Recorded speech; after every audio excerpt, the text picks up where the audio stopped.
स्वागत है जीवित परमेश्वर की जीवित हजूरी में। मेरा विश्वास है कि आप सेम वापस नहीं जा रहे। आज बैठ जाओ अपने शरीर में, अपनी बाइबल को अपने हाथ में लो और उसे उठाओ और बोलो, मैं खुदा के जीवित वचन से प्रेम करता हूं। मैं अपनी आंखें इन वचनों की ओर लगाता हूं। जो कुछ आज मैं सुनूं, मैं फल लेके आऊं, क्योंकि मैं इसी के लिए चुना गया हूं और मेरा फल बना रहे प्रभु यीशु मसीह के नाम में। तारीफ करो जोर से एक बार। लास्ट संडे हमने किस विषय पे बात की थी? और मेरे ख्याल से ये पहला संडे है जब आप सबको मालूम है कि लास्ट संडे मैंने किस विषय पे बात की थी। कोई भूला नहीं? हाँ, पहला कुरिन्थियों 14 उसकी 2 में लिखा, क्योंकि जो अन्य भाषा में बातें करता है वह मनुष्यों से नहीं परंतु परमेश्वर से बातें करता है, इसलिए कि उसकी बातें कोई नहीं समझता, क्योंकि वह भेद की बातें आत्मा में होकर बोलता है। अपने पड़ोसी से बोलो, जो अन्य भाषा में बातें करता है वह परमेश्वर से बातें करता है। जो अन्य भाषा में बातें करता है वह अपनी ही उन्नति करता है। आमीन। कुछ वचन मैं आपको पढ़वाऊंगा इस विषय पे, आपको आगे ले जाने से पहले। पहला शमूएल उसकी 12 अध्याय उसकी 23 आयत।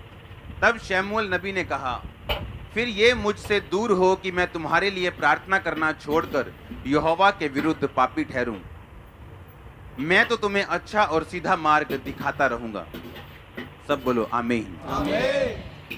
मैं उन भविष्यद्वक्ताओं को पढ़ रहा हूं जो बाइबल के मेजर प्रॉफिट्स थे, जिनके जरिए परमेश्वर ने एक बड़ा चेंज और एक बड़ा काम किया।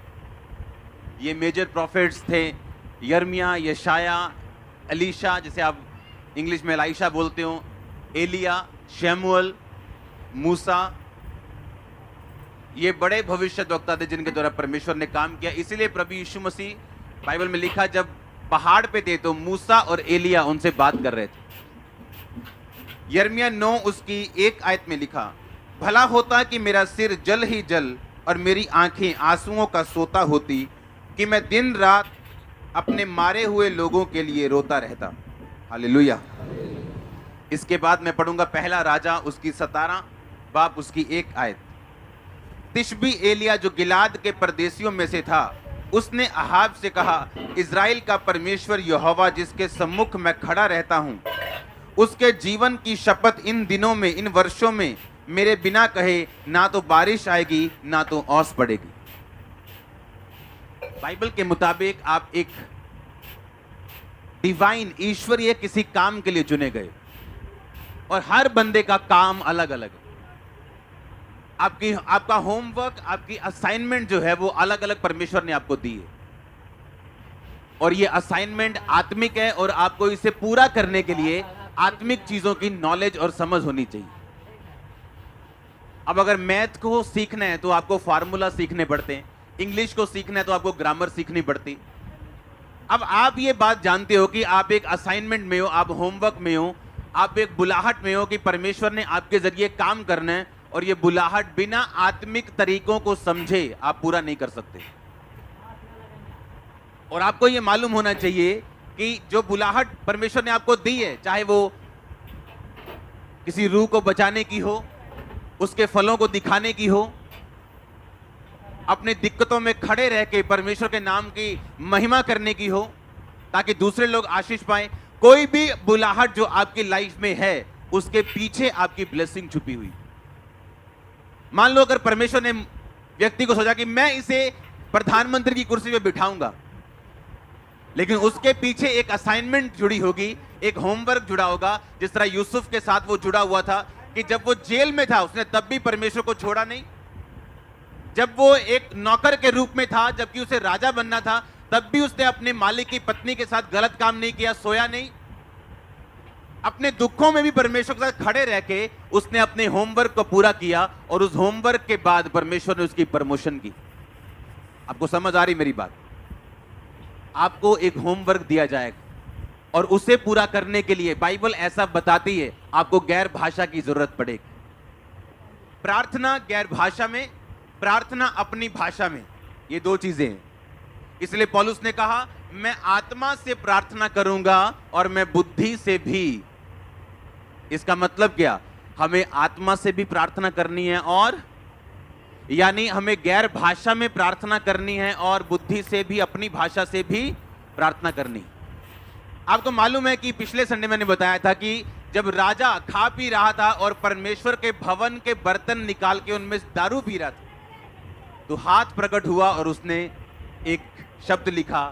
हाँ, और वो शब्द किसी को समझ नहीं आया, जबकि हर भाषा को पढ़ने और बोलने वाला, सीखने वाला, समझने वाला वहां पे खड़ा था। और दानियेल ने आके उस भाषा का अर्थ समझाया कि राजा तेरे दिनों का अंत हो चुका, तू तराजू में तोला गया, हल्का पाया गया, तू आज तू मर जाएगा और तेरा राज्य दारा और मादियों को दे दिया जाएगा। ऐसे है कि नहीं? हाँ, इसका मतलब जब गैर भाषा प्रकट हुई तो जो कुछ परमेश्वर का था और शैतान ने रखा हुआ था वो रिलीज हुआ। आप समझ रहे हैं? हाँ, आपकी ब्लेसिंग, आपकी हीलिंग, आपकी तरक्की, आपकी लाइफ, आपके पति की साल्वेशन, आपकी फैमिली की साल्वेशन, जो शैतान ने वो प्रोफेसी करते थे, हीलिंग करते थे, बड़े चमत्कार करते थे, हाँ करते थे, लेकिन उनका मेन काम था प्रेयर करना। आज एक बिलीवर, आपको यह समझ आनी चाहिए, बाइबल कहती है कलीसिया एक जगह उपवास के साथ प्रार्थना कर रही थी। मैं पढ़ता हूं इसको। ये तो आप बोलोगे पुराने नियम की बातें हो गई, एलिया पुराने नियम का हो गया, शमूएल पुराने नियम का हो गया, यिर्मयाह पुराने नियम का हो गया। अब मैं आपको नए नियम से सिखाऊंगा। जब कलीसिया बनी, पहली कलीसिया यीशु मसीह के स्वर्ग जाने के बाद, हम खोलेंगे प्रेरितों के काम उसके 13 उसकी 1 आयत, लिखा अंताकिया की कलीसिया में कई भविष्यद्वक्ता और उपदेशक थे। बोलो भविष्यद्वक्ता और उपदेशक, जैसे बरनबास और शमौन जो नीगर कहलाता है, लुकियुस कुरेनी और चौथाई देश के राजा हेरोदेस का दूध भाई मनाहेम और शाऊल, जब वे उपवास सहित प्रभु की उपासना कर रहे थे तो पवित्र आत्मा ने कहा मेरे लिए बरनबास और शाऊल को उस काम के लिए अलग करो जिसके लिए मैंने उन्हें बुलाया है। बाइबल कहती वो उपवास सहित प्रार्थना और उपासना कर रहे थे, पूरी कलीसिया। और वहां पे लिखा कई भविष्यद्वक्ता थे कलीसिया में और कई उपदेशक थे, पर सब मिलके क्या कर रहे थे? ऊंची आवाज में।